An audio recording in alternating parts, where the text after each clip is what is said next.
جمی structure میں انہوں نے ان دونوں ایکٹس کو، لینڈ ریفارم ایکٹ کو بھی انہوں نے ایز اٹ از ماننا ہے،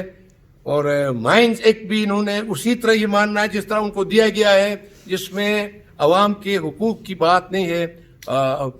لینڈ ریفارم سے گزارش کی کہ وہ سارے زمینیں جو بچی کچی ہیں یہاں پہ گاؤں میں علاقوں میں شاملات کی شکل میں، وہ اس پہ قبضہ کریں گے۔ تو اسی طرح مائنز کا جناب ہمارے ہاں یہ مائنز ایکٹ جو ہے، مائنز ایکٹ یہاں کے عوام کی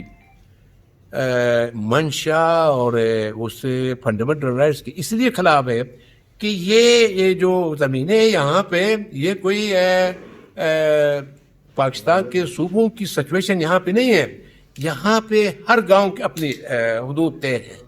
ان کے حدود کے اندر جتنے بھی پہاڑ ہے، دریا ہے، نالے ہے، چراگاہ ہے، جنگل ہے، اس گاؤں کی ملکیت ہے۔ اس کے بعد پھر اس پہلے ریاستوں کی حکومت ہوتی، یہ ان کی ملکیت ہے، وہ یہاں کا عوام نے طے کرنا ہے کہ انہوں نے کسی کمپنی کے ساتھ معاہدہ کرنا ہے، اور بیرونی کوئی کمپنی آتی ہے تو ان کے ساتھ کس طرح معاہدہ کرنا ہے، کس طرح ان کو اس کا جناب لین دین کرنا ہے، رول طے کرنا ہے، معاملات طے کرنا ہے، اپنے حقوق کو تحفظ کرتے ہوئے، اور اپنے یہاں کی جو ماحول ہے، ماحول کو تحفظ دیتے ہوئے، اور کس چیز کی اجازت دینا، کس میٹل کی اجازت دینا ہے، کس کی نہیں دینا ہے، جس سے ہماری جناب یہاں کے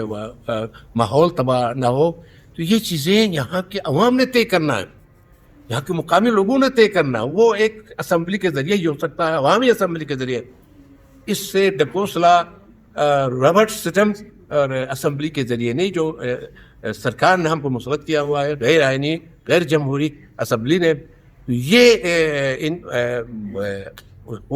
مسائل کے لیے اس سے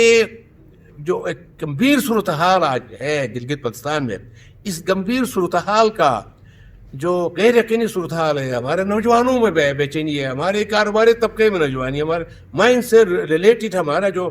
لوگ ہیں جنہوں نے انویسٹمنٹ بھی کیا ہوا ہے مختلف مائنڈز پہ، کروڑوں کی اربوں کی انویسٹمنٹ ہے، ان کو ان کے اندر غیر یقینی صورتحال ہے کہ جناب ان کے مائنڈز کا کیا بنے گا، کیا وہ جناب ان کی اس کا تحفظ کیا جائے گا۔ یہ جو اس ایک کے اندر یہ جو کلیئر دیا ہوا ہے کہ مقامی جو عوام ہے، مقامی جو لوگ ہیں جن کے گاؤں میں، جن کے پہاڑوں میں یہ مائنز ہے، ان کے کیا حقوق ہوں گے، ان کو اس میں سے کوئی شیئر ملے گا نہیں ملے گا، اس مائن ایک کے اندر ہمارے پاس ہے پورا ایک نقطہ نہیں ہے اس میں شامل۔ وہ جو کل ایک صورتکار بات کر رہا تھا 60% عوام کو جناب اس میں شیئر ملے گا، اس جھوٹ کے اس جناب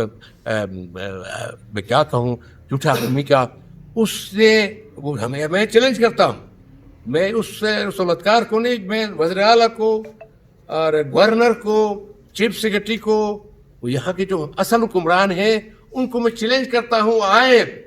ہمیں دکھائے کہ اس ایک کے اندر عوام کے مفادات کا کتنا تحفظ ہے، ان کے حقوق کا کتنا تحفظ ہے، یہاں کے مقامی جو کاروباری لوگ ہیں اور اس کے مائنڈ سے متعلق اور ان کی حقوق کا کتنا تحفظ ہے، کوئی ذکر نہیں ہے۔ تو اس لحاظ سے ہم اس کو مسترد کرتے ہیں، اور ہم ایک ایسی اسمبلی کے ذریعے، اس گریٹر قومی جرگے کے ذریعے ہم اپنی ایک اسمبلی بنانا چاہتے ہیں۔ اس اسمبلی کے ذریعے یہاں کے عوام کے بنیادی حقوق کا تحفظ، اس اسمبلی کے ذریعے ہم یہاں کے عوام کے معاشی حقوق کا تحفظ، مائنز کا تحفظ، زمینوں کا تحفظ، ہمارے نوجوانوں 4 لاکھ نوجوانوں کی روزگار کی فراہمی کی ضمانت، یہاں جو غربت ہے اور جو بدحالی ہے، اس کے خاتمے کے لیے ہم اپنے ان وسائل کو استعمال میں لائیں گے۔